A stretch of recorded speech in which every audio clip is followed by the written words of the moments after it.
रामपुर नाम का एक सुंदर गांव था। यहाँ के लोग बहुत मेहनती और साफ दिल के थे। यहाँ लोग मेहनत करके अपना जीवन गुजार रहे थे। इसी गांव में राजू और गौरी नाम के दो पति पत्नी रहते थे। वो गरीब किसान थे। फिर राजू अपने खेत की ओर निकल जाता है। राजू खेत में अपना काम शांति से कर रहा होता है, लेकिन तभी वहाँ पर रघु सेठ आता है और राजू को कहता है, अरे ओ राजू के बच्चे, तुझे 2 महीने हो गए लेकिन अब तक तूने मेरा 1 रुपया उधार तक नहीं चुकाया है।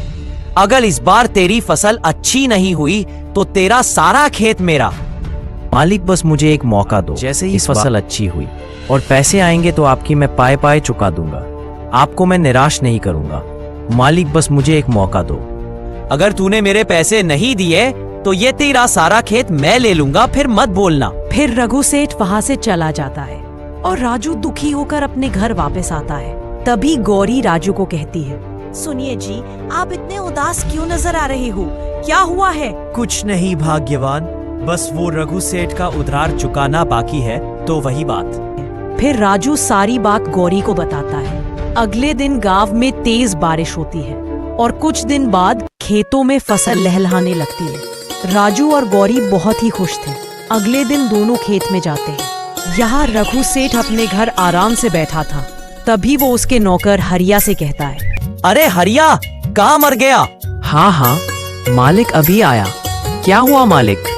अरे हरिया, मैंने सुना है गांव में सबसे अच्छी फसल उस राजू की है इस वक्त। क्या ये सच बात है? हाँ मालिक, गांव वाले सबको पता है। इस साल उसकी फसल बहुत अच्छी है। वो आपका सारा कर्जा चुका देगा। एक दिन राजू गौरी के साथ घर में था। तभी हरिया वहाँ पर आता है और कहता है, सुनो राजू, तुम्हें मालिक ने अभी के अभी घर पे बुलाया है, चल जल्दी। राजू गौरी को कहता है, सुनो भाग्यवान, मुझे पैसे दे दो। उधार चुकाने के लिए मुझे मालिक के घर जाना है।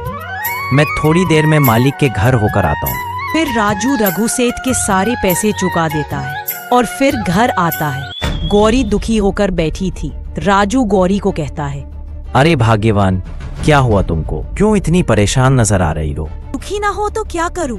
सारे पैसे उधारी में चले गए। अब हम अपना गुजारा कैसे करेंगे? अरे इसमें दुखी होने की क्या बात है? मैं हूं ना, मेहनत करके मैं पैसे कमा लूंगा। राजू अकेला बैठकर सोचता है कि सारे फसल के पैसे खत्म हो गए। भगवान, अब मैं क्या करूं? तभी उन्हें सोचा, क्यों ना मैं जंगल में लकड़ियां काट कर बेचूं।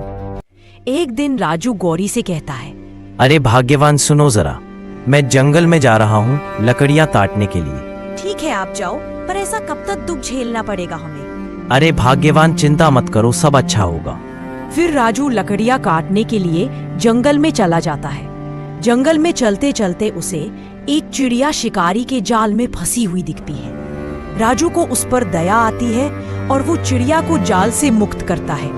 तभी वो चिड़िया राजू को शुक्रिया अदा करती है और कहती है मानव, तुमने आज मेरी जान बचाई है। यह उपकार मैं कभी नहीं भूलूंगी।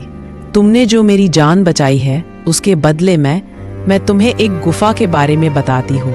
वहाँ जंगल के बीचों बीच एक गुफा है जिसके बारे में अभी तक किसी को भी नहीं पता। तुम वहाँ पर जाओ और तुमको वहाँ कुछ खजाना मिलेगा जो तुम्हारी जरूरतों को पूरा करेगा।